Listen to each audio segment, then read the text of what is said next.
The diplomatic incident. Marcus Chin had 3 rules for surviving diplomatic assignments. First, never volunteer for anything. Second, keep your mouth shut unless directly addressed. Third, and most important, blend into the background like expensive wallpaper. He had followed these rules perfectly for 6 years, working security details across 12 different alien species negotiations, and had never once caused an incident. That streak was about to end in the most spectacular way possible. The Grand Assembly Hall of the Xyloth homeworld was unlike anything Marcus had ever seen. The walls seemed to breathe, actually breathe, expanding and contracting with a rhythm that matched something deep and primal. They were made of a living crystal that the Xyloth called Memory Stone, which supposedly recorded every significant event that occurred within its presence. The ceiling stretched impossibly high, disappearing into a soft golden mist that smelled like honey and electricity. Floating platforms drifted through the space, each one carrying Xyloth officials who moved with the kind of grace that made human movement look clumsy by comparison.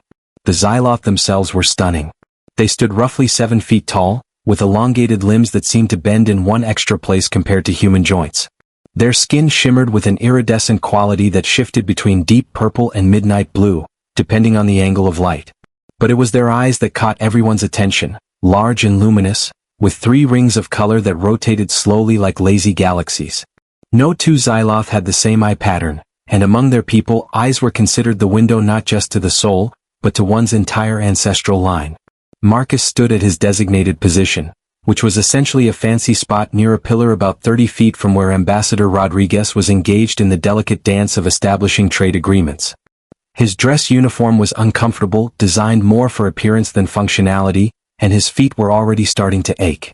He had been standing at attention for nearly 2 hours while various Xyloth officials gave speeches about cosmic harmony, the sacred bonds of commerce, and the delicate balance between species that must be maintained for universal prosperity.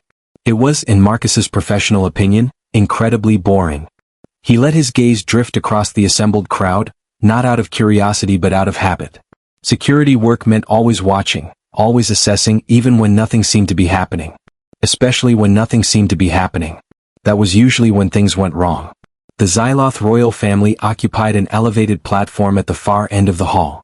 Queen Ashira sat upon a throne that looked grown rather than built, its surface covered in the same memory stone as the walls. She was ancient by Xyloth standards, her skin showing the deeper indigo that came with age, and her eyes held 4 rings instead of 3, marking her as someone of profound ancestral significance. She radiated authority in a way that had nothing to do with her crown, which was actually a living plant that had bonded with her nervous system decades ago, its tendrils woven through her hair like delicate silver threads. Beside the queen sat Princess Zara, her daughter and heir to the Xyloth throne. She was younger, maybe equivalent to a human in her 30s, with skin that still held the brighter purple tones of youth. Her eyes were striking even among her people, with rings that seemed to glow with an inner light. She wore robes that appeared to be woven from captured starlight, and she held herself with the kind of perfect posture that came from a lifetime of being watched. Her face was a mask of diplomatic interest, but Marcus, trained to read body language across species, noticed the slight tension in her shoulders, the way her fingers occasionally tapped against the armrest of her chair. And then there was the child. Vela, Princess Zara's daughter, sat in a smaller throne positioned slightly forward and to the right. She was young, maybe equivalent to a human 5 or 6-year-old, though Marcus knew that Xyloth children developed differently. Her skin still held the pale lavender shade of childhood, and her eyes had only 2 rings, which would develop their 3rd during adolescence. She was dressed in formal robes that seemed far too elaborate for someone her size, covered in symbols that Marcus's cultural briefing identified as royal lineage markers. The kid looked absolutely miserable. Marcus recognized the expression because he had worn it himself countless times as a child. It was the universal look of a young person trapped in an adult situation, forced to sit still when every instinct screamed to move, to play, to be anywhere but here. Vela kept shifting in her seat, and every time she did, one of the 4 attendants surrounding her would reach out to correct her posture. She would freeze, hold the position for maybe 30 seconds, then start to fidget again. One of the Xyloth elders was currently speaking about the philosophical implications of cross-species resource management. Marcus's translator implant was rendering the speech in real time, but even with translation, it was putting him to sleep. He could only imagine what it was doing to a child. He watched as Vela's attention drifted from the speaker to the floating platforms above, tracking their lazy movement across the hall. One of her attendants noticed and gently turned her head back toward the ceremony. Vela's shoulders slumped in a gesture that transcended species. The elder continued speaking, something about harmonic convergence and mutual benefit matrices.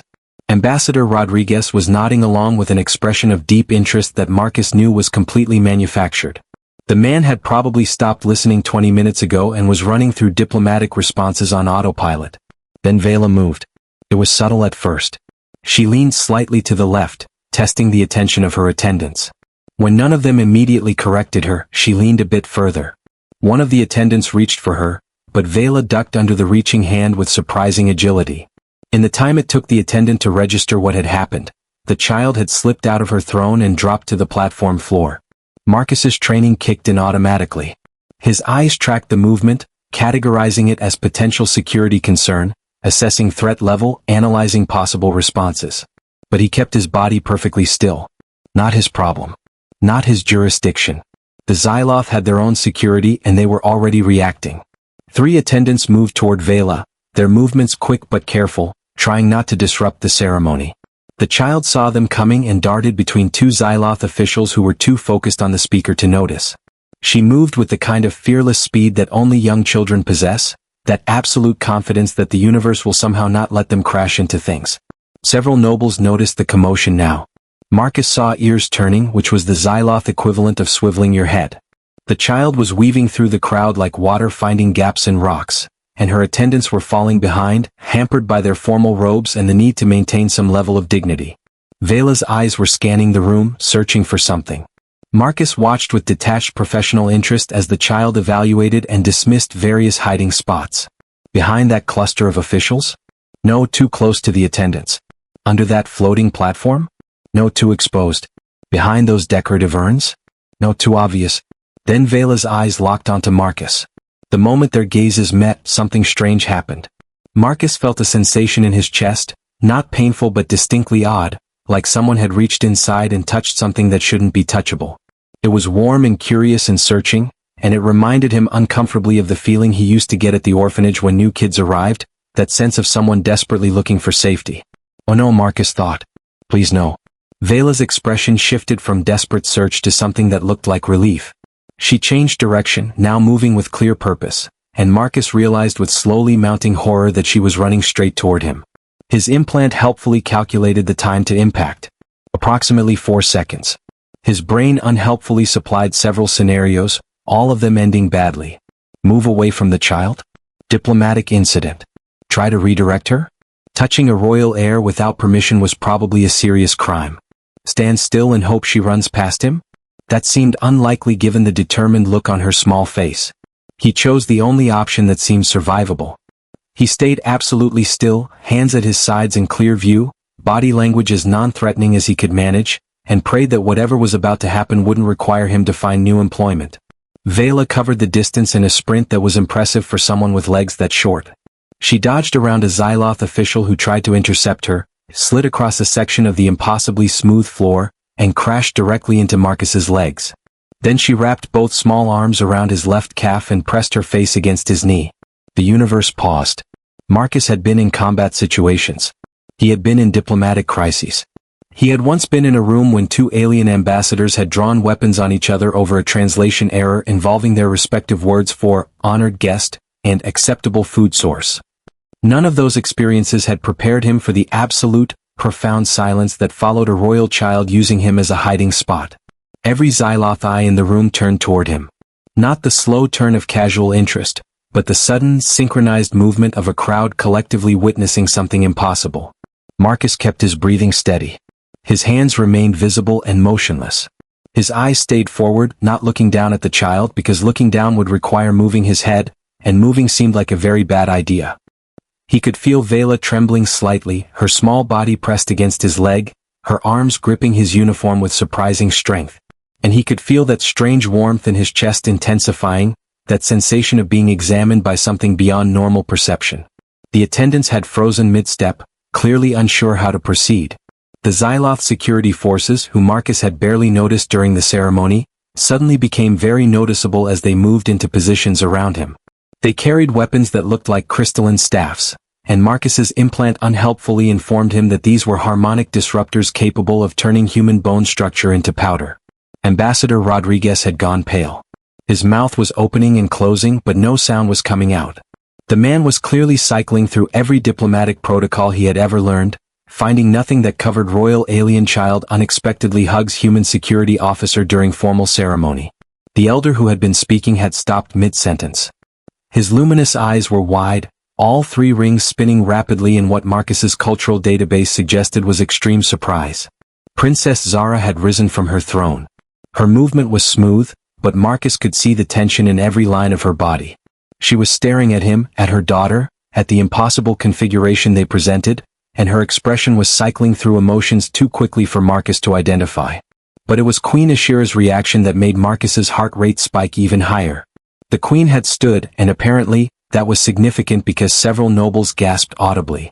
She was staring at Marcus with an intensity that made him want to check if he had accidentally caught fire. Her four-eye rings were spinning in different directions, creating a kaleidoscope effect that Marcus's implant warned him not to look at directly. Then the queen spoke, and her voice carried a quality that Marcus felt in his bones. It bypassed his translator entirely, speaking directly to something primal in his nervous system. This cannot be. The connection that changed everything. The holding chamber was nicer than Marcus had expected. When Xyloth security had escorted him away from the Grand Assembly Hall, he had prepared himself for something resembling a cell. Instead, he found himself in a circular room with walls of that same living crystal, glowing softly with a pale blue light that seemed to pulse in rhythm with his heartbeat. The furniture was minimal but comfortable, designed for human proportions, which suggested that either the Xyloth had prepared for this possibility or they were very good at improvising. Marcus sat on what he assumed was a chair, though it had molded itself to his body in a way that was both comfortable and slightly unsettling. His hands rested on his knees and he focused on keeping his breathing steady. In through the nose, out through the mouth, just like the meditation training they had given him before his first diplomatic assignment. The chaos that had erupted after Vela had hidden behind him played through his mind in vivid detail. The security forces had surrounded him within seconds. Their harmonic disruptors held at ready positions that suggested they were one wrong move away from turning him into dust. Ambassador Rodriguez had been shouting something about diplomatic immunity and interstellar law, his voice climbing octaves with each word. The Xyloth nobles had been making sounds that his translator had struggled to interpret, ranging from shocked whispers to what might have been prayers. Through it all, Vela had clung to his leg, her small face pressed against his knee, trembling but not crying. And that strange warmth in his chest had continued, growing stronger, until it felt like someone had kindled a small fire behind his sternum. Princess Zara had been the one to finally break the standoff. She had descended from the royal platform with a speed that seemed to violate the laws of dignified movement and had knelt beside her daughter. Her voice had been soft, speaking in the Xyloth language that Marcus's implant had translated in real time. Sweetness, come to mother. Come away from the stranger. But Vela had shaken her head, her small fingers digging deeper into Marcus's uniform. She had said something in response, too quiet for the translator to catch, but whatever it was had made Princess Zara's eyes widen until all three rings were fully visible. The queen had spoken then, her voice cutting through the chaos like a blade through silk. Bring them both to the chamber of understanding. All of them. Now. And that was how Marcus had ended up here, in this comfortable prison, waiting for whatever came next. He had been separated from Ambassador Rodriguez and the rest of the human delegation. No one had told him if he was under arrest or what charges he might face, or if touching a royal heir was the kind of offense that resulted in execution or just really aggressive deportation. The door, which was less a door and more an opening that appeared in the crystal wall, suddenly manifested. Marcus stood automatically, his military training overriding his nervousness. A figure entered and Marcus felt his breath catch. Princess Zara stepped into the chamber and the door disappeared behind her. She was alone, without guards or attendants, which seemed significant somehow. Her starlight robes shifted colors as she moved, cycling through shades of purple and silver. Her eyes, those striking three-ringed eyes, fixed on Marcus with an intensity that made him want to look away. But looking away would be disrespectful, and disrespect seemed like a bad idea, so Marcus held her gaze and waited. Sit, Princess Zara said, and Marcus sat. She remained standing for a moment, studying him with the kind of thorough examination that made him feel like a specimen under a microscope. Then she moved to a section of wall that suddenly produced a chair matching his own, and she settled into it with the unconscious grace of someone who had never had to think about how they moved. "I need to understand what happened," she said, her voice quieter than it had been in the hall, less formal. "My daughter has never done that before. Never. Not with me, not with her tutors, not with her attendants who have cared for her since birth. Certainly never with a stranger from an alien species." Marcus chose his words carefully. "I don't understand it either, Your Highness." I was standing at my post. She ran toward me.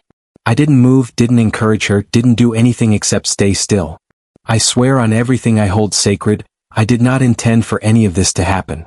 Princess Zara's eyes studied him, those 3 rings rotating slowly. "I believe you," she said finally. "But belief does not bring understanding. Tell me, Marcus Chin, what do you know of Xyloth children?" "Only what was in my cultural briefing," Marcus admitted. "That they're rare, precious. That they develop differently than human children. That they're protected by law and custom, and that unauthorized contact is considered a serious offense." "All true," Princess Zara said. "But there is something your briefing likely did not include because it is not widely known outside our people. Xyloth children are empathic in a way that goes beyond your human understanding of the term. They do not merely sense emotions. They perceive what we call soul harmony, the fundamental resonance of a being's inner self." Marcus felt that warmth in his chest pulse slightly as if responding to her words. "I felt something," he said. "When she looked at me, when she touched me. Like someone reaching inside and touching something that shouldn't be touchable." Princess Zara leaned forward, her interest visibly sharpening. "Yes, that is exactly what it is. Our children read the emotional landscape of those around them as easily as you might read words on a page. They sense fear, anger, joy, deception, kindness. All of it all at once, constantly. For most children it is overwhelming. They learn to filter, to build walls, to protect themselves from the constant noise of other minds." "That sounds exhausting," Marcus said, thinking of Vela's miserable expression during the ceremony. "It is," Princess Zara confirmed. "Especially for a child in my daughter's position. She is surrounded constantly by people whose emotions are complicated by their proximity to power. Ambition, fear, calculation, desire for favor. Even love becomes complex when it is mixed with duty and political awareness. For a young child trying to make sense of the world, it is like trying to hear a whisper in a storm." Marcus began to understand. "But when she looked at me, she didn't sense those things." "No," Princess Zara said, and her voice held a note of something that might have been wonder. "She sensed what she called quiet. When the attendants finally convinced her to explain why she ran to you, she said you felt quiet inside. She said being near you was like stepping into a still room after hours in a crowd. She said you felt safe in a way that nothing else in that hall felt safe." Marcus sat back processing this. His mind went to his childhood, to the years spent in the orphanage on Earth's lunar colony. He had been the quiet kid, the one who didn't cause trouble, the one the younger children came to when they were scared or sad. The staff had called him an old soul, said he had a calming presence. He had never thought of it as anything special, just a survival strategy he had developed to make his way through a difficult childhood. "I grew up in an orphanage," Marcus said quietly. "On Luna Station 3. It wasn't a bad place, but it wasn't a good place either. Overcrowded, understaffed, barely enough resources to go around. I learned early that the best way to survive was to be calm, to be steady, to be the person that others could rely on when things got chaotic." Princess Zara's eyes had softened. "You learned to be quiet inside." "I guess so," Marcus said. "After I aged out of the system, I spent 5 years working at a children's center in the lunar refugee settlements. Kids who had lost their families to the mining accidents, to the habitat failures, to all the ways that life on the edge of space can go wrong. I helped them process trauma, helped them feel safe enough to start healing. I'm not a trained therapist or anything. I just sat with them, let them talk or not talk, let them know that someone was there who wasn't going to disappear." "And you do not fear children," Princess Zara observed. "Even alien children. Even royal alien children who should be completely beyond your understanding." Marcus shrugged. "She's a kid who was scared and overwhelmed. That part translates across any species. I've seen that expression on 100 different faces. The species doesn't matter when someone is looking for safety." Princess Zara was quiet for a long moment, her eyes studying him with an intensity that felt like it was cataloging his entire existence. Then she stood, and the chair dissolved back into the wall as if it had never existed. Marcus stood as well, unsure what else to do. "Come with me," Princess Zara said. "Someone wishes to speak with you." They walked through corridors that seemed to grow before them and dissolve behind them, the living crystal of the palace responding to their presence. Marcus tried to memorize the route out of habit, then gave up when he realized the palace was probably rearranging itself constantly. He followed Princess Zara through chambers that defied architecture, across bridges that existed in more dimensions than his eyes could properly process, until finally they reached a door that looked ancient in a way the rest of the palace did not. "The queen is inside," Princess Zara said. "She wishes to speak with you alone. I will wait here." Marcus's heart rate spiked. "Is there anything I should know? Any protocol I need to follow?" "Be yourself," Princess Zara said simply. "I think that is what brought us to this moment. Do not stop now." The door opened, and Marcus stepped through into a chamber that was surprisingly small and intimate. Queen Ashira sat not on a throne but on a simple bench, surrounded by holographic displays showing what looked like star charts and ancient texts. She looked up as Marcus entered, and her four-eye rings ceased their rotation, fixing him with a gaze that felt like it could see through time itself. "Sit, Marcus Chin of Earth," the queen said, gesturing to a bench across from her. "We have much to discuss, and I find I am too old to waste time on formality." Marcus sat, keeping his posture respectful but not rigid. The queen studied him for a moment, then made a gesture that caused the holographic displays to shift, showing images that Marcus recognized as Xyloth historical records. "What do you know of prophecy, young human?" the queen asked.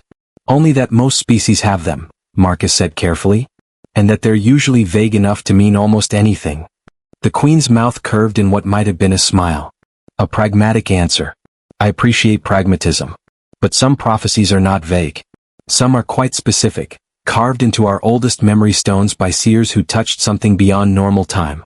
3,000 solar cycles ago, one such seer spoke of a time when a child of royal blood would find what we call a quiet guardian from distant stars. One who would stand still when others would flee, who would offer safety without seeking power, who would bridge two peoples through the simple act of being exactly who they are. Marcus felt a chill run down his spine. "You think that's me?" "I think my granddaughter ran through a room full of her own people, past guards trained to protect her, past nobles who have known her since birth, past her own mother, and chose to hide behind a human security officer she had never met," the queen said.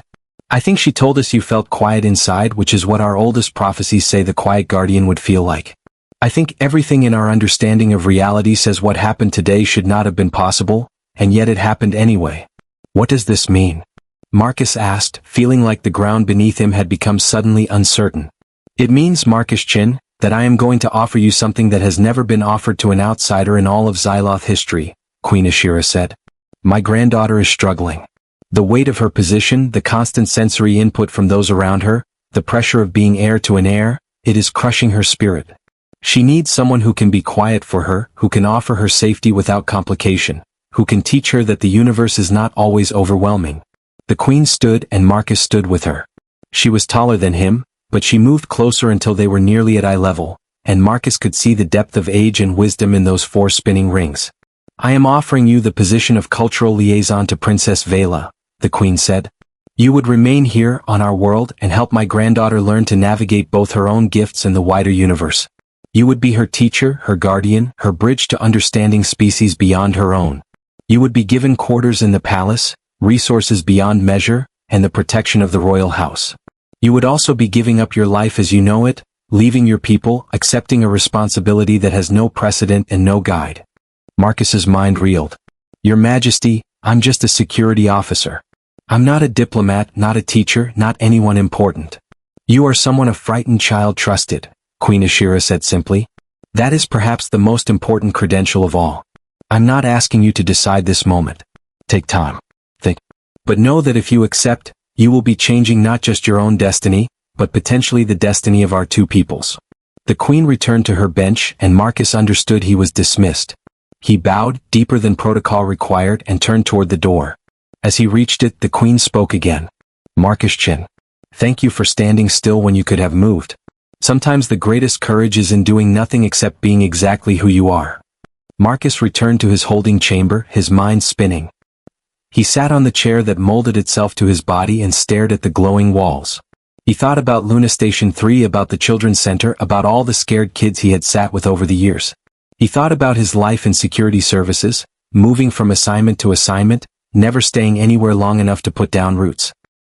He thought about a small girl with lavender skin and two ringed eyes who had looked at him and found quiet. 3 days later, Marcus stood in the Grand Assembly Hall once again. This time, he wore robes designed for him, human proportion but made in Xyloth style, marked with symbols that designated him as a member of the royal household. Ambassador Rodriguez was there, looking proud and slightly confused. The human delegation was witnessing something unprecedented, and their collective excitement was palpable. Queen Ashira made the formal announcement, her voice carrying through the hall with that bone-deep resonance. Princess Zara stood beside her throne, her expression serene but her eyes bright with something that might have been hope. Anne Vela stood beside Marcus, her small hand held in his large one, looking up at him with absolute trust. "It is declared," the Queen said, "that Marcus Chin of Earth shall serve as cultural liaison and guardian to the heir Vela, under the protection of the royal house, for as long as both shall choose to honor this bond." The Xyloth nobles responded with a harmonic sound that Marcus's implant translated as approval and acceptance, though it also noted that several nobles seemed shocked, confused, and privately concerned about the precedent this set. Marcus didn't care about precedent. He looked down at Vela, who was smiling up at him with a child's simple joy, and he squeezed her hand gently. "Want to see something cool?" Marcus whispered to her. "I know a game from Earth. It's called rock, paper, scissors. You use your hands like this." As Marcus knelt down to show Vela the hand shapes, the assembled crowds, both Xyloth and human, watched in amazement. Here was something no one had predicted, no protocol had prepared for, no prophecy had fully explained.